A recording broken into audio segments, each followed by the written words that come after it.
صحیح بخاری حدیث نمبر 4986۔ حضرت زید بن ثابت رضی اللہ تعالیٰ عنہ سے روایت ہے، انہوں نے کہا کہ جنگ یمامہ کے بعد حضرت ابو بکر صدیق نے مجھے بلا بھیجا۔ اس وقت حضرت عمر رضی اللہ تعالیٰ عنہ بھی ان کے پاس موجود تھے۔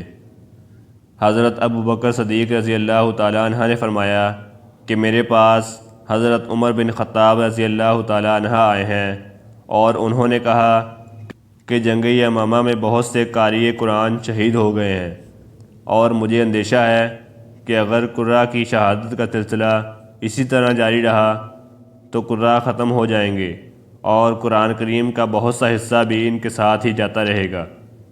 اس لیے میری خواہش ہے کہ آپ قرآن مجید کو جمع کرنے کا حکم دیں۔ میں نے حضرت عمر رضی اللہ تعالیٰ عنہ سے کہا کہ جو کام رسول اللہ صلی اللہ علیہ وآلہ وسلم نے نہیں کیا وہ تم کیسے کرو گے؟ حضرت عمر رضی اللہ تعالیٰ عنہ نے اس کا یہ جواب دیا، اللہ کی قسم یہ تو ایک کار خیر ہے، اور وہ میرے ساتھ اس سلسلے میں تکرار کرتے رہے۔ آخر اللہ تعالیٰ نے اس سلسلے میں میرا سینہ بھی کھول دیا، اور اب میری بھی وہی رائے ہے جو حضرت عمر رضی اللہ تعالیٰ عنہ کی تھی۔ حضرت زید رضی اللہ تعالیٰ عنہ نے بیان کیا کہ حضرت ابو بکر صدیق رضی اللہ تعالیٰ عنہ نے مزید فرمایا کہ تم ایک نوجوان اور عقلمند آدمی ہو، ہم نے تمہیں کسی معاملے میں متہم بھی نہیں کیا، اور تم رسول اللہ صلی اللہ علیہ وآلہ وسلم کے کاتب وحی بھی تھے، اس لیے تم قرآن مجید کو پوری جستجو اور محنت کے ساتھ ایک جگہ جمع کر دو۔ حضرت زید رضی اللہ تعالیٰ عنہ نے کہا، اللہ کی قسم اگر وہ مجھے کوئی پہاڑی دوسری جانب منتقل کرنے کا حکم دیتے تو قرآن جمع کرنے کی نسبت یہ کام میرے لیے آسان تھا۔ بہرحال میں نے عرض کی، آپ حضرات وہ کام کیسے کر سکتے ہیں جو خود رسول اللہ صلی اللہ علیہ وآلہ وسلم نے نہیں کیا؟ حضرت ابو بکر صدیق رضی اللہ تعالیٰ عنہ نے فرمایا، اللہ کی قسم یہ ایک عمل خیر ہے، اور آپ میرے ساتھ تکرار کرتے رہے حتیٰ کہ اللہ تعالیٰ نے اس کام کے لیے میرا سینہ بھی کھول دیا، جس کے لیے حضرت ابو بکر صدیق اور حضرت عمر رضی اللہ تعالیٰ عنہ کا سینہ کھولا تھا۔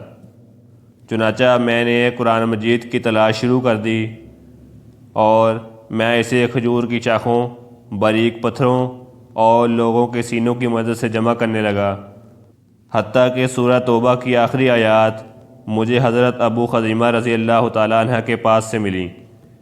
یہ آیات ان کے علاوہ کسی اور کے پاس نہ تھیں۔ لَقَدْ جَاءَكُمْ رَسُولٌ مِّنْ أَنفُسِكُمْ عَزِيزٌ عَلَيْهِ مَا عَنِتُّمْ۔ جمع کرنے کے بعد یہ صحیفے حضرت ابو بکر صدیق رضی اللہ تعالیٰ عنہ کے پاس رہے۔ پھر ان کی وفات کے بعد حضرت عمر رضی اللہ تعالیٰ عنہ نے زندگی بھر انہیں اپنے پاس رکھا۔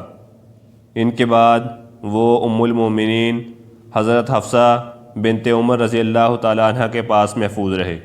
صحیح بخاری حدیث نمبر 4987۔ حضرت انس بن مالک رضی اللہ تعالیٰ عنہ سے روایت ہے، انہوں نے بیان کیا کہ حضرت حذیفہ بن یمان رضی اللہ تعالیٰ عنہ امیر المومنین حضرت عثمان رضی اللہ تعالیٰ عنہ کے پاس آئے، جبکہ حضرت عثمان رضی اللہ تعالیٰ عنہ اس وقت ارمینہ اور آذربائیجان کی فتح کے سلسلہ میں شام کے غازیوں کے لیے جنگی تیاریوں میں مصروف تھے، تاکہ وہ اہل عراق کو ساتھ لے کر جنگ کریں۔ حضرت حذیفہ رضی اللہ تعالیٰ عنہ لوگوں کے قرآن پڑھنے میں اختلاف کے باعث سخت پریشان تھے۔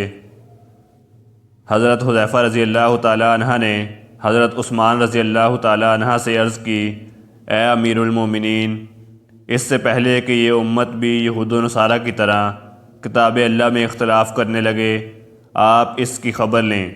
چنانچہ حضرت عثمان رضی اللہ تعالیٰ عنہ نے کسی کو حضرت حفصہ رضی اللہ تعالیٰ عنہ کے پاس بھیجا کہ وہ صحیفے ہمیں دے دیں تاکہ ہم انہیں مصاحف میں نقل کر لیں، پھر وہ آپ کو واپس کر دیں گے۔